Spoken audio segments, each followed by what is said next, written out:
Hey guys, നമുക്കിത് പച്ചമാങ്ങ വെച്ചിട്ടൊരു അച്ചാർ ഉണ്ടാക്കിയാലോ. മധുരമുള്ള അച്ചാറട്ടോ നമ്മൾ ഉണ്ടാക്കാൻ വേണ്ടി പോണത്. എന്നിട്ട് നമ്മളൊരു ചട്ടി എടുത്ത് അതിലോട്ട് എണ്ണ വെച്ച് എടുത്ത് വെച്ച മാങ്ങനെ അതിലോട്ടിട്ട് നന്നായി ഇളക്കി കൊടുക്കുക. പച്ചമാങ്ങ ആയതുകൊണ്ട് കുറച്ച് നേരം നമ്മൾ അതിൽ തന്നെ വെച്ചിട്ട് ഇങ്ങനെ ഒരു കൺസിസ്റ്റൻസി ആകുമ്പോൾ നമ്മൾ അതിനെ വേറൊരു പാത്രത്തിലോട്ട് മാറ്റി വെക്കുക. എന്നിട്ട് 2 ശർക്കര എടുത്തതിന് ശേഷം അതിലോട്ട് വെള്ളം ഒഴിച്ച് നമ്മൾ നന്നായി ചൂടാക്കി ശർക്കര പാനി ഉണ്ടാക്കി എടുക്കുക കേട്ടോ. അതിലോട്ട് എണ്ണ ഒഴിച്ച് വറ്റൽമുളകും കറിവേപ്പില എടുത്ത് നന്നായി ഇളക്കി കൊടുക്കുക. ഫസ്റ്റ് നമ്മൾ അത് ഉണ്ടാക്കി വെക്കാം കേട്ടോ, പക്ഷെ ഞങ്ങൾ അത് വിട്ടുപോയോണ്ട് കേട്ടോ പിന്നീട് കാണിച്ചത്. എന്നിട്ട് ഇങ്ങനെ ആകുമ്പോൾ അതിനെ മാറ്റി വെക്കുക കേട്ടോ. എന്നിട്ട് ഞങ്ങൾ വേറൊരു ചട്ടി എടുത്ത് അതിൽ എണ്ണ വെച്ചിട്ടുണ്ടായിരുന്നു കേട്ടോ, കാരണം അതിൽ വെക്കണ്ടെന്ന് വെച്ചിട്ടായിരുന്നേ. എന്നിട്ട് നമുക്ക് ആ ചട്ടിയിലോട്ട് കടുകും ഉലുവി ഇട്ട് കൊടുക്കാട്ടോ.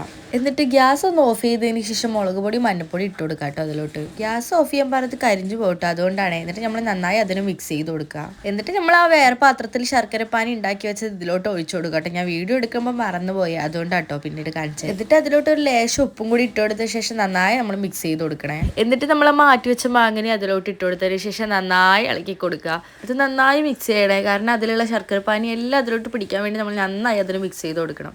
എന്നിട്ട് നമ്മുടെ അച്ചാർ ഇവിടെ റെഡി ആയിട്ടുണ്ട് കേട്ടോ. നിങ്ങൾ എല്ലാവരും ഉണ്ടാക്കി നോക്കണം. അപ്പോൾ വീഡിയോ ഇഷ്ടപ്പെട്ട ലൈക്ക് ചെയ്യുക, ഷെയർ ചെയ്യുക, സബ്സ്ക്രൈബ് ചെയ്യുക. ബൈ.